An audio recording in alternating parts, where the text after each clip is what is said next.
Donning your personal protective equipment or PPE should be done in a very specific order to avoid contamination.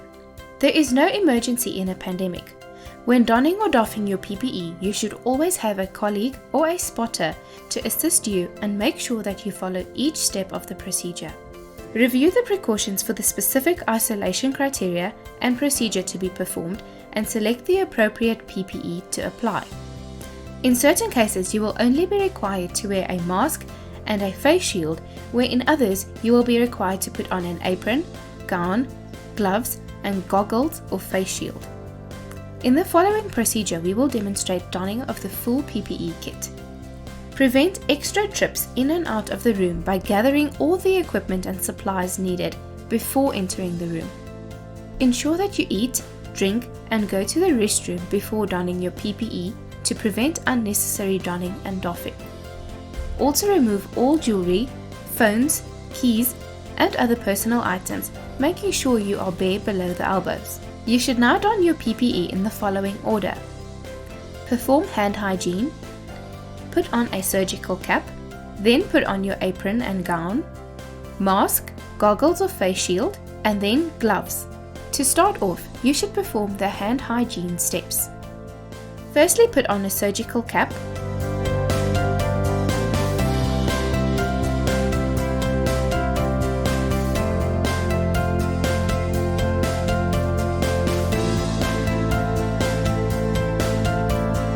Then put on your shoe covers.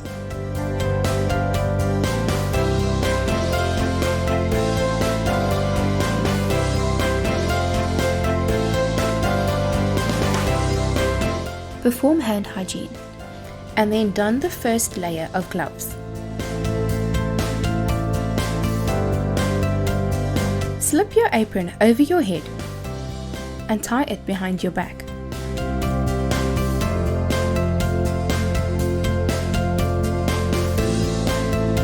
And ensure that it covers your torso from the neck to your knees. You can now put on your gown.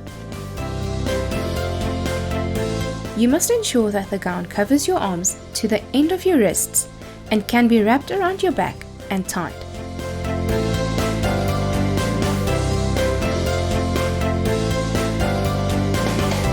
When you wear an apron or a gown, then you should change between patients, when visibly contaminated, after aerosol generating procedures, and change water-resistant gowns when visibly contaminated.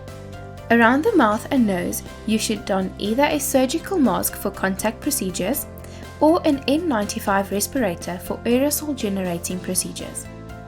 Secure your mask at the middle of your head and neck.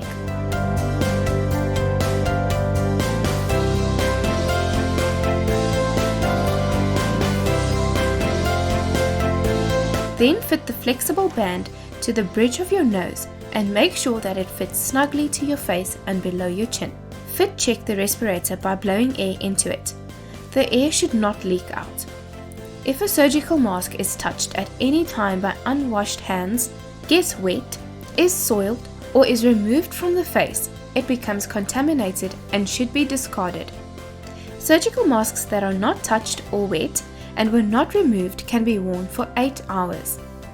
The N95 must not be disinfected, as that destroys its integrity, and they can be used for up to 1 week by the same healthcare worker, provided the integrity or leak-proof seal is not compromised.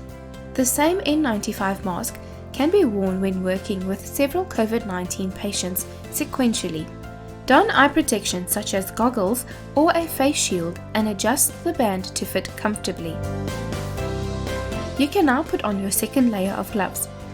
Ensure that you pull the sleeves of the gown over your knuckles so that the outer layer of gloves go over the cuffs of the gown. Once you have your gloves on, you should not touch other surfaces. Remove your gloves when torn or contaminated. Perform hand hygiene and don a clean pair of gloves. You should now be protected to perform your duties safely.